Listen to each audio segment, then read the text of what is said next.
Hello అండి అందరికీ welcome back to our channel. నేనైతే ఇక్కడ నా కూతురు కోసం అయితే లంగా జాకెట్లు అయితే కుట్టానన్నమాట. నాకైతే చాలా బాగా నచ్చాయి. ఈ డ్రెస్సులు నా కూతురు అయితే చాలా బాగుంది. వీడియో లాస్ట్ వరకు చూసి ఈ డ్రెస్సులు నా కూతురికి ఎలా ఉన్నాయో మీరు కూడా కామెంట్ చేయండి. ముందుగా వీడియోలోకి వెళ్ళే ముందు మన ఛానల్ ఎవరైనా కొత్తగా వస్తున్నట్లయితే ప్లీజ్ సబ్స్క్రైబ్ చేసుకొని వీడియో కానీ నచ్చినట్లయితే ఒక లైక్ ఇవ్వండి. నేను ఇక్కడ చూపిస్తున్న జాకెట్లు వచ్చేసి నేను లాస్ట్ ఇయర్ అంతకు ముందు ఇదైతే వరలక్ష్మి వ్రతం పండుగ అప్పుడు అమ్మవారి దగ్గర అయితే పెట్టుకున్నాను అనమాట. అమ్మవారికి తాంబూలంగా అవి అయితే నేను నా కూతురు కోసం అయితే కుట్టాను. ఇక్కడ ఫస్ట్ నేను కుట్టుకుందాం అనుకున్నాను, కానీ అమ్మవారి కదా నా కూతురు కుడితే బాగుంటుందనేసి నా కూతురు కోసం అయితే కుట్టాను. ఇవి కుట్టిన తర్వాత చూస్తే నేను నిజంగా నేనే నాకు కుట్టింది కాదా అనిపిస్తుంది నాకు. ఎందుకంటే నేను టైలరింగ్ ఎక్కడ బయటకు వెళ్ళి అయితే నేర్చుకోలేదండి. ఒక బ్లౌజ్ కటింగ్ మాత్రం మా పిన్ని దగ్గర అయితే నేర్చుకున్నాను. ఓన్లీ కటింగే. మా పిన్ని అంటే మా హస్బెండ్ వాళ్ళ అక్క అనమాట. అక్కడ మా పిన్ని దగ్గరికి అయితే వెళ్ళేసి బ్లౌజ్ కటింగ్ మాత్రం నేర్చుకున్నాను.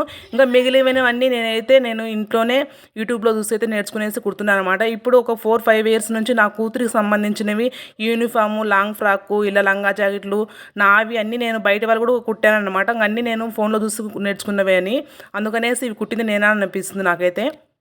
పెళ్ళయ్యి పిల్లలున్న ఆడవాళ్ళు మన ఖర్చులు మనం సంపాదించుకోవాలంటే టైలరింగ్ బెస్ట్ అని చెప్తాను నేను. ఎందుకంటే ఇంట్లో ఉంటూ పిల్లల్ని చూసుకుంటూ మనం టైలరింగ్ చేసుకుని డబ్బులు సంపాదించుకోవచ్చు. నేనైతే టైలరింగ్ నేర్చుకున్న తర్వాత నాకైతే చాలా ఉపయోగపడింది ఇది.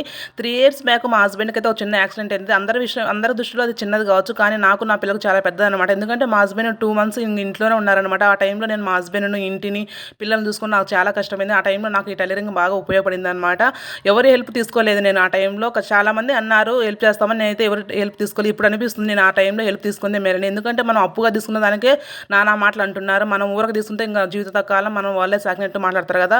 నాకు ఇప్పుడు అనిపిస్తుంది నేను ఆ రోజు హెల్ప్ తీసుకుందే మంచిదనేసి. నాకైతే ఒక పెద్ద కోరిక, ఎప్పటికైనా నేను బయటకు వెళ్ళి మంచిగా టైలరింగ్ నేర్చుకుని ఒక షాప్ పెట్టుకోవాలనేసి. ఈ విషయంలో నాకు మా అత్తకైతే ఎప్పుడు గొడవ అవుతుంది అనమాట. మా అత్తేమో పిల్లల్ని నా దగ్గర వదిలిపెట్టేసి నువ్వు బయటకు వెళ్ళి టైలరింగ్ మంచిగా నేర్చుకుని చెప్తుంది. నేను మాత్రం పిల్లలు మా అత్త దగ్గర కానీ మా అమ్మ దగ్గర వదిలిపెట్టేకి ఇష్టపడిన అనమాట. ఎందుకంటే ఈ ఏజ్లో మా అత్త మా అమ్మగారు నాకు టైం ఉంటే నేను వాళ్ళని చూసుకోవాలి, కానీ నేను డబ్బులు సంపాదించుకోవడం కోసం వాళ్ళనైతే ఈ ఏజ్లో నేను ఇబ్బంది పెట్టాలనుకోలేదు. అందుకని నేను మా అత్త దగ్గర మా అమ్మ దగ్గర వదిలిపెట్టేకి ఇష్టపడిన అనమాట. చిన్న ఏజ్లో పిల్లలు పేరెంట్స్ దగ్గర పెరగడం మంచిది అనుకుంటాను నేను. పిల్లలను కనడం కష్టం కదండి, వాళ్ళు పెంచడం చాలా కష్టం. ఈ జనరేషన్లో మగ పిల్లలు కానీ ఆడపిల్లలు కానీ పెంచడం చాలా కష్టం అండి. ఇప్పుడున్న జనరేషన్ అలాగుంది. హస్బెండ్ ఎప్పుడు ఒక మాట చెప్తూ ఉంటాడు, 3 పూటలు ఇచ్చాడు దేవుడు తిన్నాడు దానికి సంతోషపడు. మనలాగా 3 పూటలు తిన్నాడు లేని వాళ్ళు రోడ్ల మీద చాలా మంది ఉన్నారని చెప్తారనమాట. అది కూడా నిజమే కదా అనిపిస్తుంది నాకైతే. బాగా డబ్బులు సంపాదించి పెద్ద పెద్ద మిద్దెలు మేడలు కట్టాలన్న కోరిక అయితే అసలు లేదండి. మాకున్నంతలో మా పిల్లలు ఇద్దరికి మంచి ఆరోగ్యం, వాళ్ళకి మంచి చదువు, ఒక గొప్ప స్థాయిలో పెట్టాలి. మా అవసరాల కోసం మేము యువతగా చేయొచ్చుకుంది అనేదే నా కోరిక. మరి బాగా టైలరింగ్ నేర్చుకుని షాప్ పెట్టాలన్నాం కదా అనుకుంటాము. ఏదో మా హస్బెండ్కి వేడి నీళ్ళకి సన్నీళ్ళు తోడుగా అంతే మాత్రం తప్ప ఏదో లక్షలు సంపాదించాలని కదా. మ్యారేజ్ తర్వాత డబ్బులు నాకు చాలా నేర్పించింది. ఒక పూట పస్తున్నా పర్వాలేదు కానీ యువతగా చేయొచ్చుకుందని, అంతే తప్ప నేను ఏదో లక్షలు సంపాదించాలని కదా దాంట్లో. నేను మా హస్బెండ్ ఎప్పుడు మా పిల్లలకి ఇది సంపాదించాలి, అది సంపాదించాలి, అది కొనివ్వాలి, ఇది కొనివ్వాలి అని ఎప్పుడు అనుకోమండి మేము. మా పిల్లలిద్దరికి మంచి చదువు సంస్కారం నేర్పించాలి, వాళ్ళని ఒక మంచి దారిలో నడిపించాలనుకుంటాం అనమాట. ఎందుకంటే పిల్లలకు చదువు సంస్కారం ఉంటే మిగిలిన దాని అంతటా అవే వస్తాయి. పేరెంట్స్గా మనం వేసే ప్రతి అడుగు మంచిదే ఉండాలి, అప్పుడే పిల్లలు కూడా అదే దారిలో నడుస్తారనమాట. ఒక సామెత ఉంది కదా, ఆవు చేలో మేస్తే దుడు గట్టున మేస్తుంది అనేసి.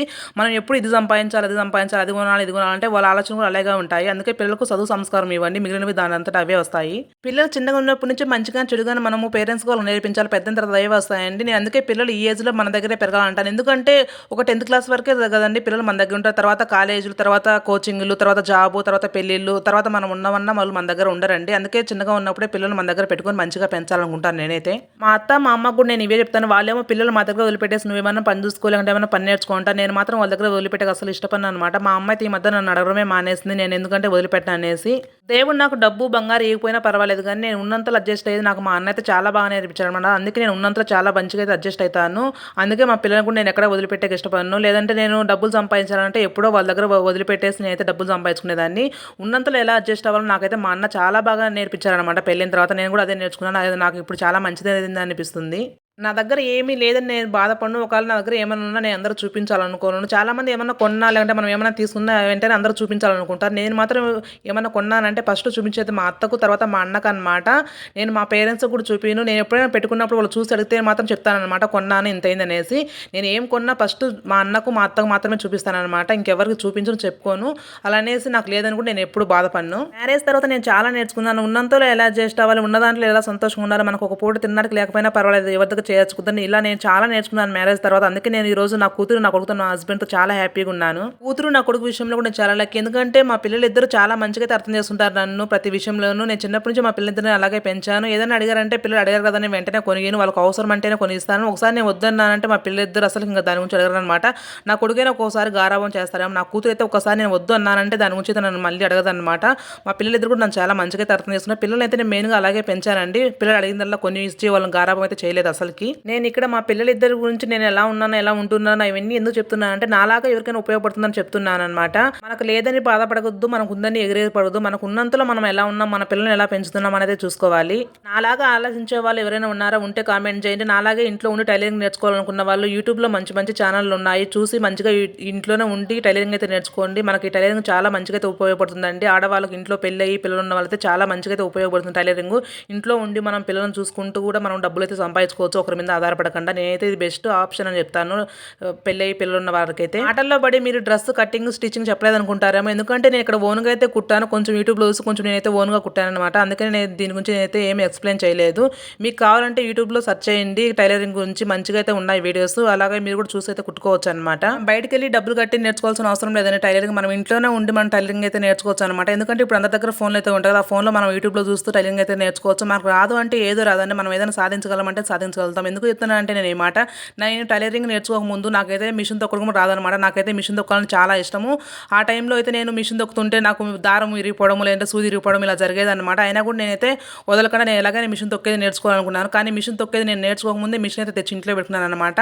ఎలాగైనా మిషన్ తొక్కేది నేర్చుకుని నా కూతురికి మంచి మంచి డ్రెస్సులు కుట్టాలనే పట్టుదలతో నేనైతే మిషన్ నేర్చుకున్నాను. ఇప్పుడు నా కూతురివి నావి నేనే ఇంట్లో కుట్టుకుంటాను. చాలా వరకు బయట వాళ్ళు కూడా కుట్టాను. నాకు కొంచెం ఇప్పుడు హెల్త్ బాగాలేక నేను బయట వాళ్ళైతే కుట్టడం లేదు. నా కూతురి నా మాత్రం నేను ఇంట్లో కుట్టుకుంటాను అనమాట. ఇవి నేను కుట్టిన 2 బ్లౌజులు ఎలా ఉన్నాయో కామెంట్ చేయండి. ఈ 2 బ్లౌజుల మీదకి నేనైతే గోల్డ్ కలర్ లంగా అయితే కుట్టాను అనమాట. నేను నెక్స్ట్ వీడియోలో లంగా కటింగ్ స్టిచ్చింగ్ మొత్తం ఫుల్ వీడియో అయితే పెడతాను. ఖచ్చితంగా చూడండి. దాంట్లో మాత్రం మీకు మంచిగా అయితే ఎక్స్ప్లెయిన్ చేస్తాను. చూడండి లంగా కూడా మంచిగా అయితే సెట్ అయింది అనమాట. ఈ రెండింటి మీదకి బ్లౌజుల మీదకి సెట్ అవుతుందని అయితే గోల్డ్ కలర్ తీసుకున్నాను. నాకైతే చాలా బాగా నచ్చింది. నా కూతురుకు నేను కుట్టిన డ్రెస్సులు ఎలా ఉన్నాయో ప్లీజ్ కామెంట్ చేయండి. అలాగే వీడియో నచ్చినట్లయితే ఒక లైక్ చేయండి. మన ఛానల్ కొత్త వస్తున్నారు ప్లీజ్ సబ్స్క్రైబ్ చేసుకోండి.